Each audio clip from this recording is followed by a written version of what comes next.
Noam Chomsky.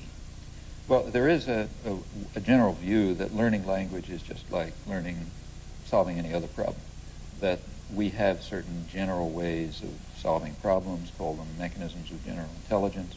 We apply them to this task, to that task, to the other task. It's the same mechanisms. One of the problems is acquiring language. There's another approach which suggests that, that in fact the brain is like every other system in the biological world. That is, it's highly differentiated into subsystems of special design and structure, and that one of these happens to have a special design for acquiring language. Chomsky has argued, to my mind convincingly, that many of the processes of mental computation involved in the normal use of language are inherited. You're born with them. They're in your genetic makeup. Coded in the DNA the way it's coded in the DNA of a human being that he's going to develop arms instead of wings. And then if it's, as it were, coded in the genes, it's not surprising that we're all good at it. It's like we're all good at having hair or something. Having two arms, as Chomsky likes to say. Walking is presumably encoded in your DNA. It's part of the innate program of human beings in their development that they're going to learn to walk and not learn to fly. And perhaps not learn to climb very well. But they'll learn to walk terrifically well. We are designed to walk. It's actually an open question to what extent a child has to be in an environment of walking people in order to walk. But that we are designed to walk is certain. That we are taught to walk is impossible. And pretty much the same is true of language. Nobody's taught language. In fact, you can't prevent a child from learning it.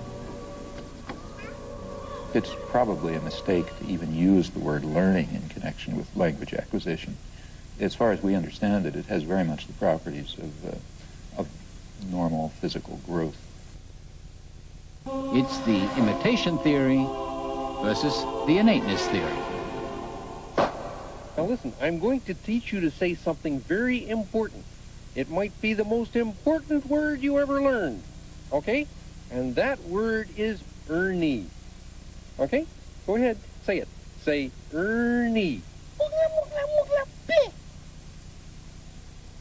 People often ask, what's the big problem about a child learning grammar?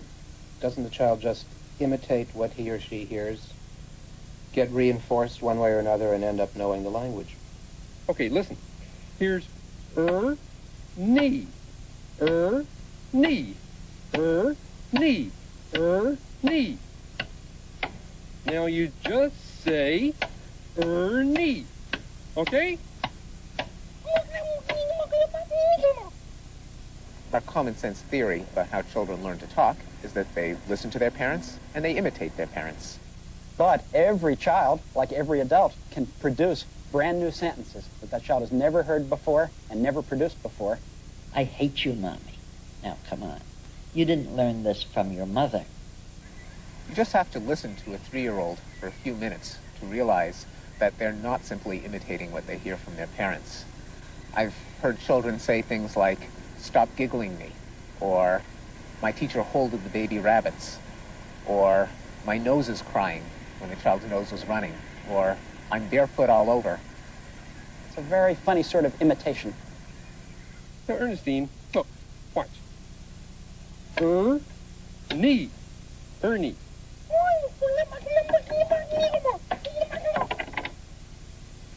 Oh, well.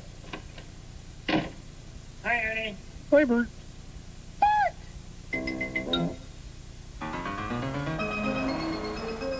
If we don't learn by imitation, how do we learn? It's one of the linguist's strongest arguments that acquiring language is different from learning, because we don't seem to learn language the same way we learn other difficult things. With learning how to ride a bicycle, we all remember being told how to get on it, falling off. We even had training wheels, but we never give training wheels when we're learning language. In fact, what we know is that when mothers try and help their children learn language by making it simpler, the children systematically ignore the information that's being given to them. I don't know why he says pajamas. I mean jamamas, because I say pajamas, right? Jamamas. Jamamas? What about pajamas? Can you say pajamas? Jamamas.